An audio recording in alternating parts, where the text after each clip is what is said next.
રાજકોટના રેસ કોર્સમાં આંતરરાષ્ટ્રીય પતંગ મહોત્સવનો પ્રારંભ 21 દેશના પતંગવીરો સાથે સાંસદ પરસોત્તમ રૂપાલાએ મજા માણી।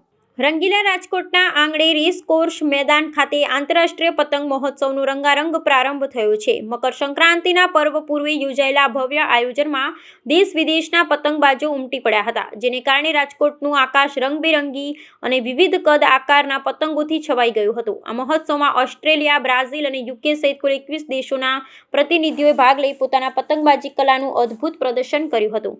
વિદેશી મહેમાનોનું સૌરાષ્ટ્રની આગવી પરંપરા મુજબ ઉષ્માભર્યું સ્વાગત કરવામાં આવ્યું હતું। આ મહોત્સવમાં કુલ 135 થી વધુ પતંગવીરોએ ઉત્સાહભેર ભાગ લીધો હતો, જેમાં આંતરરાષ્ટ્રીય સ્પર્ધકો ઉપરાંત ભારતના મહારાષ્ટ્ર, રાજસ્થાન, બિહાર અને તમિલનાડુ જેવા વિવિધ રાજ્યોમાંથી આવેલા 114 જેટલા પતંગ રસિકોનો સમાવેશ થાય છે। આ વર્ષે મહોત્સવનું વિશેષ આકર્ષણ ઓપરેશન સિંધુની થીમ આધારિત પતંગો રહ્યા હતા, જેણે ઉપસ્થિત જનમેદનીમાં કૌતુક જગાવ્યું હતું। વિવિધ પ્રાંત અને દેશોના પતંગો એકસાથે આકાશમાં ચગતા જોઈ એક લઘુ વિશ્વ જેવું દ્રશ્ય સર્જાયું હતું। કાર્યક્રમમાં વિશેષ ઉપસ્થિત રહેલા રાજકોટના સાંસદ પરસોત્તમ રૂપાલાએ પણ પતંગનો દોર હાથમાં લઈ પેચ લડાવી મહોત્સવનો આનંદ માણ્યો હતો। તેમણે દેશ વિદેશના પતંગબાજોનો ઉત્સાહ વધાર્યો હતો। આંતરરાષ્ટ્રીય સ્તરના આ આયોજનને નિહાળવા માટે મોટી સંખ્યામાં શહેરીજનો રેસકોર્સ મેદાને ખાતે ઉમટી પડ્યા હતા। વિવિધ સંસ્કૃતિઓના સમન્વય સમાન આ મહોત્સવને શહેરમાં ઉત્તરાયણ પર્વના માહોલને વધુ ઉલ્લાસમય બનાવી દીધો છે।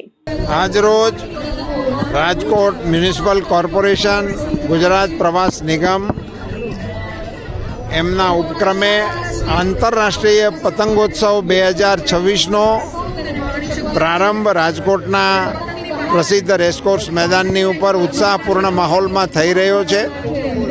દેશ વિદેશના પતંગબાજો આ ઉત્સવમાં ભાગ લેવા માટે પધાર્યા છે। રંગબેરંગી અને જુદા જુદા ચિત્ર વિચિત્ર આકારના પતંગો સાથે પતંગબાજો પોતાની પતંગોને અવકાશમાં લહેરાવવાનો સુંદર મજાનો પ્રયાસ કરી રહ્યા છે। રાજકોટવાસીઓ પણ આ પતંગોત્સવને વધાવવા માટે ખૂબ જ વિશાળ સંખ્યામાં અત્યારે અહીંયા ઉપસ્થિત છે। વિશ્વના પતંગબાજો અને રાજ્યના બીજા આપણા પ્રદેશોના પતંગબાજોના માધ્યમથી આપણા આ પ્રાચીન તહેવારના પતંગના માધ્યમથી વસુધૈવ કુટુંબકમનો સંદેશો આજના આ આકાશી નજારાથી આપણે આપવા જઈ રહ્યા છીએ અને એક ભારતીય તહેવાર એ આંતરરાષ્ટ્રીય સ્તર ઉપર પ્રસ્થાપિત થઈ રહ્યો છે, એનું આપણને સૌને ગૌરવ છે। My name is Rami.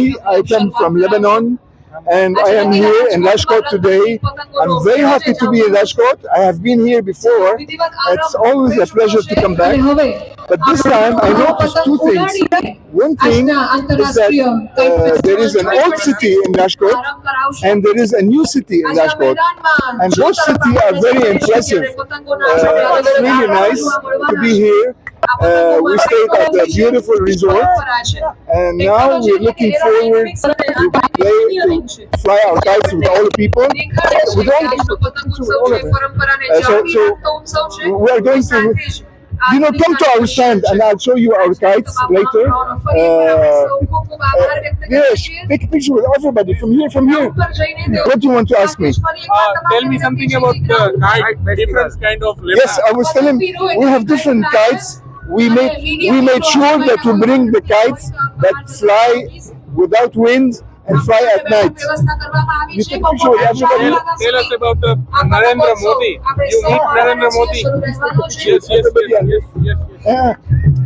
Last time we came, for a few years, we met Narendra Modi.